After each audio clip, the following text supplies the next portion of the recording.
Welcome to Despite Popular Belief, where we discuss Reformed biblical theology in a culture full of opinions and agendas. I'm Stephen Lauterbach, and today we're talking about the plans of the wicked.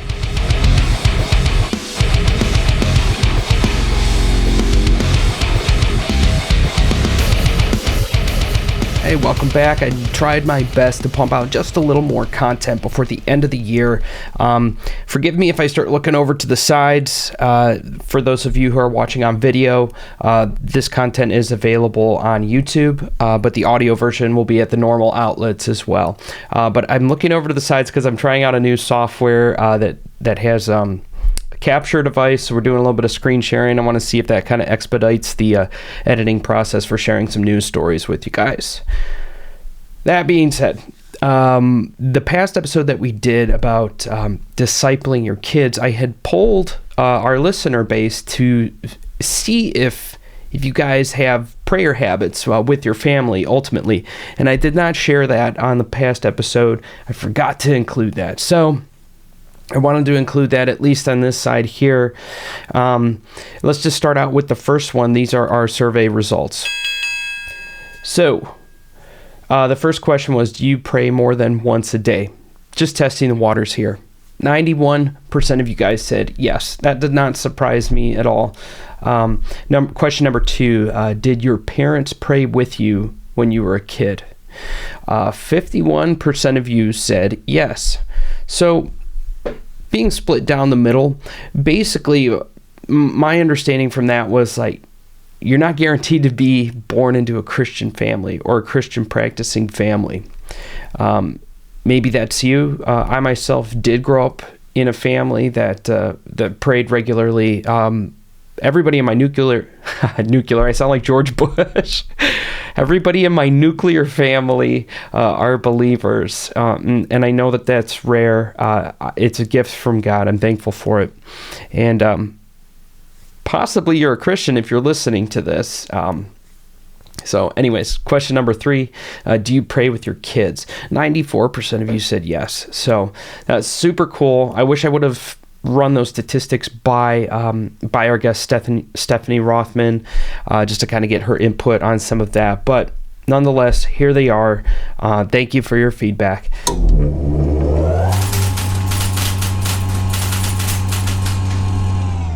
Now, let's just do some current events right away. I feel like doing some of that stuff at the beginning of the episode keeps things flowing. So I'll just start with the first story here. And this comes from International The News. Does not really roll off the tongue there. It's dressed as Santas, Christians take part in a peace rally. Sounds kind of cool, right? Sounds kind of nice. But listen to this. A large number of men, women, and children on Saturday evening dressed as Santas took part in a Christmas peace rally to celebrate the Christmas season. Still sounds nice, right?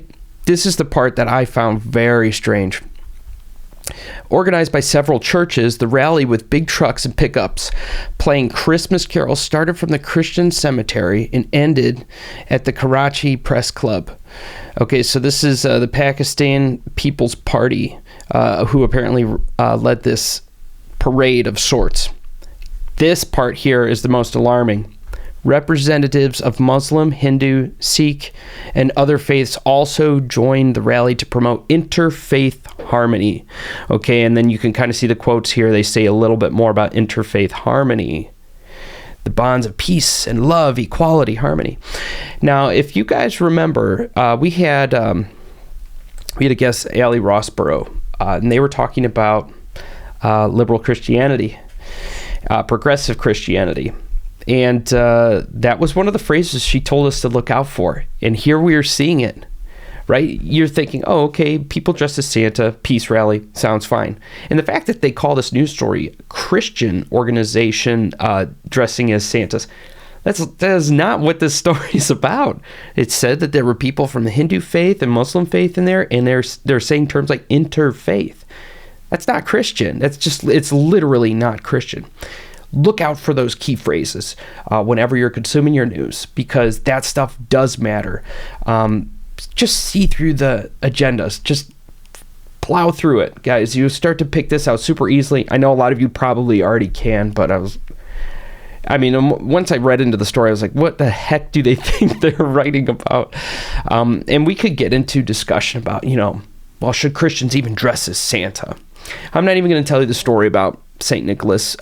There's a lot of Christian podcasts that did a really great job about covering that church history, which I think is important. That's really good.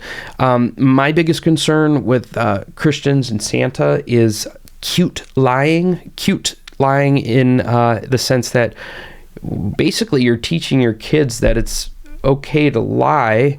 And you might think that I'm being legalistic about this. I promise you, I've examined myself and tried to step outside myself and say, am I being legalistic? But the more I think about it, it's like you lie to your kids for years about this fake figure that's going to bring gifts to you. And then eventually either your child finds out or you tell them yeah, that's not really what happens. And it's like, oh, well, it's, no harm, no foul. Except you use it to manipulate. Well, if you don't behave, Santa won't bring you anything. So it's like a manipulation tool. I have a big issue with that.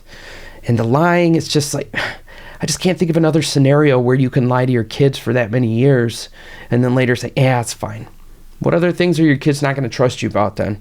But I don't want to be on a soapbox about that. That's not really what this particular episode is about. Let's jump into our second story here. This is... Okay, I'm already laughing and I haven't shared the screen yet. Okay, so here we go. This comes from the Columbus Dispatch. All-girl Boy Scout troop starts in Ohio. You guys know that I'm from Cleveland, so this came up on my feed and I just had to read into this. This comes from Wooster, Ohio. Anything boys can do, girls can do too, and that includes being part of the Boy Scouts of America. A small but enthusiastic group of young women met at Zion Lutheran Church in Wooster on Monday to become part of the new Troop 64, an all-girl troop, which will offer recruits some privileges they think they've been missing out on, such as whittling and camping. Now, I don't really have issue with girls participating in some of the events that boys are doing in Boy Scouts. Sure, let the girls carve wood. I don't care. Two things. Girls are not boys. What's wrong with the Girl Scouts? The second thing is that Zion Lutheran Church was okay with hosting this. I don't know if legally they can't deny that. I don't know if there's contracts or what. I don't know. But I thought it was strange that the Lutheran Church would allow that to be hosted there. That was weird to me. Maybe that's not weird to you, but I digress. Okay. I'm going to do a real quick useless trivia that could never save your life. It's working! Okay, I was going to start this out as a quick opinion, but as I dug into it, it turned into a useless piece of trivia. My first thought was I was watching Wallace and I think it was Wallace and Gromit with my kids. Anyways, there were sheep. And I was like, man, those sheep's tails are so weird. And I'm thinking to myself, here's a quick opinion. Sheep's tails are weirder than you remember. So then I fell down the rabbit hole. So let me cue this up here. And this actually, I hate that it came from here, but it came from PETA 2. People eat tasty animals too. Do sheeps have tails? So to our video watchers, we do have an image pulled up here of a sheep. And that sheep's tail is as long as a dog's tail. And it's so weird. And I don't remember sheep's tails being like that. But apparently, farmers cut the tails off or burn them off, or they'll tie a rubber band around it so that the tail dies and then it falls off. And they say that they do this because it prevents the feces from building up on the tail. It's a normal practice. There you go. Useless piece of trivia that could never save your life. But maybe you end up at a bar in Lakewood on trivia night and they're asking you about this. You might win the $50. So in a free round. You're welcome. Okay. Now I kind of want to get into this, the seriousness of the plans of the wicked. What are you talking about? What are the plans of the wicked? Why do you say that? So I don't want to rehash how bad the past year was and the year before. So we were so optimistic that, oh, maybe it'll get better. And it feels like it hasn't gotten better. And it feels like people are getting away with injustices, lying, false reporting. I'm not even going to give like a specific about that at the moment, but just you feel what I'm talking about. There's just wickedness everywhere, and it feels like it's going unpunished. And I want to share some scriptures with you guys. This is really important because I think people are starting to get worried about the future. They're starting to get worried about what's next year going to be like. And if you have kids, you want your kids to live in a world that's not so terrible. What's school going to be like? What's their future going to be like? Is any of this going to end? So I want to encourage you guys to pray for this specifically. Pray for God to frustrate the plans of the wicked. All right, now let's get into some scripture. All right, I'm going to start out in Job. Job's a great book. They're all great books. Job chapter 5, this is verse 12. He frustrates the devices of the crafty so that their hands achieve no success. Okay, so keep that prayer in your mind that I just said. God, please frustrate the plans of the wicked. Okay, and then you hear this verse. He frustrates the devices of the crafty so that their hands achieve no success. So we know that, of course, God is capable of this. The book of Job is telling us that he does this. Okay, great. Let's get into Psalms. Psalms 33, verse 10. The Lord brings the counsel of the nations to nothing. He frustrates the plans of the peoples. Guys, there's your second example. And King David wrote a lot about this. There's plethora of other psalms that fit right into this category. Let's jump into Nehemiah. This one's a little more obscure. Nehemiah 4, verse 15. When our enemies heard that we were aware of their plot and that God had frustrated it, we all returned to the wall, each to our own work. See, okay, God's people are busy, right? We're working people. We like to build with our hands and excel in our work, right? We stand before kings. We say that on every episode. It says, when our enemies heard that we were aware of their plot and God frustrated it, we'd return to work. That's awesome. Guys, pray for this so that you can return to work, so that you can get back to work undistracted and concerned and worried, where you're thinking about this all day while you're on the job. And I know I've been guilty of this too. Just my mind's not here while I'm at work. You know what I'm saying? So keep some of those scriptures in mind. And then I'm going to give just a couple other examples here too. Guys, you remember the story of the Tower of Babel, right? Their languages were confused once they were starting to build this tower up to heaven.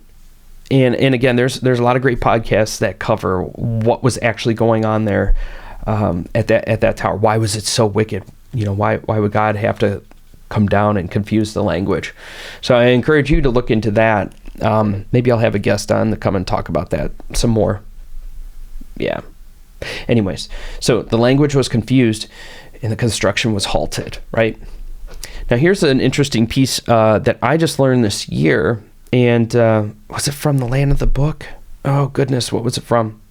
My dad shared a radio broadcast with me. Downloaded it via podcast, but it was broadcast live on Christian radio. They were talking about the Tower of Babel. That original translation, Babel, is literally Babylon. Babylon is the enemy throughout all of Scripture. We hear Babylon referenced, alluded to, called by name, but Babel is Babylon. So that story from Genesis is referring to Babylon, the enemy of God. And so there's this battle throughout all of Scripture, Babylon versus Zion. We hear about Zion constantly, right? That's kind of cool. Maybe I can get into more of that later when we cover that topic. Okay. What's another example? How about the resurrection of Jesus Christ, right? Just completely frustrating the plans of the wicked. You think, okay, we're going to kill this Messiah. We're going to torture him to death. The resurrection, 3 days later, resurrected, plans frustrated. And sometimes I'm thinking how could Satan not see this coming? Unless he was aware and wanted to make the death as brutal as possible, which I guess that is possible. I need to look into that some more. But I mean, plans frustrated, definitely in that situation. Some modern examples of like today, I'm sure you guys can think of a couple of stories. The one that came to mind for me was, and this is in most of our lifetime here because I don't think any kids are listening to this. When Epstein, when his whole thing got blown wide open and, they sent him to jail and like, oh, he suicided. Everybody knows that he was definitely executed. Okay, it feels like justice on earth. Yeah, we probably could have gotten more information from him. And I believe that was kind of the point for, the prison sentence. The fact that he died before being able to communicate, all of the horrific crimes that he committed. There is an element of justice in that, even though it was probably by the hands of the wicked versus the wicked. And we have his girlfriend's trial going on right now, which is getting almost no coverage. And we're asking ourselves, how come nobody's covering this? How come we have no information? Like, what is going on here? Is there going to be justice? Don't worry. Pray for the plans of the wicked to be frustrated. Frustrate the plans of the wicked, God, please. And we have to trust, we have to have faith, because we have all of those examples in Scripture where it already is happening, has happened, it will happen. God is a God of justice. And so I want to end this final verse here, and this is from Proverbs 21, verse 15. So if you're worrying about people not receiving justice on earth, check this one out. When justice is done, it is a joy to the righteous, but terror to evildoers. That's one to meditate on right there. Not New Age meditation. You know what I'm talking about. Proverbs 21:15. When justice is done, it is a joy to the righteous, but terror to evildoers. Justice is designed to be terrifying to wicked people. So trust that God is taking care of that. He will handle that. If it's not during our lifetime, if it's not during the criminal's lifetime, it's going to be afterwards. And it's going to be terrifying then too. So I want to leave you with some of that encouragement as we wrap up the year. This may feel like a strange one to end the year on, and I know this episode is not terribly long, but I did want to catch you guys before the end of the year. And of course, I wanted to say Merry Christmas to you all. I guess I'll just list off just a couple of my goals for the ministry next year. I've missed a lot of themed episodes. You might even say, oh, you didn't do a Christmas episode. Well, I would like to focus more on doing that. I want to hit the themed episodes, like even things like Veterans Day or Advent. I want to talk about the cultural celebrations and days, and then also like church events, church calendar events and holidays. And so I'm going to try to provide some content from those angles next year. I'm going to try to do a better job about that. Mother's Day, Father's Day, that kind of deal. Hopefully that's not annoying. That's actually got me thinking. I always liked that Brooklyn Nine-Nine, the show, and Community had like special Halloween episodes that weren't even always themed as Halloween, but like it was either like a paintball battle or whatever, but you knew it was coming every year. I don't know, maybe I can figure something out that would be fun like that. I gotta figure out the stinking lighting in this room. The lighting is so bad in here, so sorry if there's parts of me that are a little bit blurry. I'm still working on that. Maybe you like the red LED strip behind my couch. Just try to throw a little flare in there for some color. And I like musicians. So I'm going to try to have a couple more of those come on the show. I'm going to reach out to some bands that I like listening to and see if I can get some of those guys to come on the show. Because I love playing music. I played music for years. I love music. I feel like I can ask them stuff that I have always been curious about, and I am fascinated with that industry. It has changed so much. But what's it like to be a Christian in that industry right now? I want some of that. I want some of that on the show. If you guys have any recommendations or requests on type of content or guests that you'd like on the show, let me know. I've been trying to get a hold of Stephen Bancars for months. I don't know how to get in touch with this guy, but I've sent messages to platforms and stuff that had private messaging, and he just hasn't read any of them. I would love to have Stephen Bancars come on the show and talk about his testimony, talk about demons, that kind of stuff. Wow. I think it's time to wrap this thing up. It's short and sweet. Guys, focus on the faithfulness of God, that he is just, and that he can and will frustrate the plans of the wicked. All right, guys. I love you. Have a drama-free Christmas. Love your neighbor as yourself. And stand before kings. Stand before kings!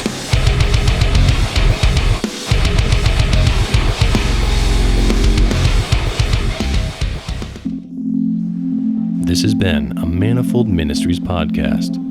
For more content, visit us at manifoldministries.com.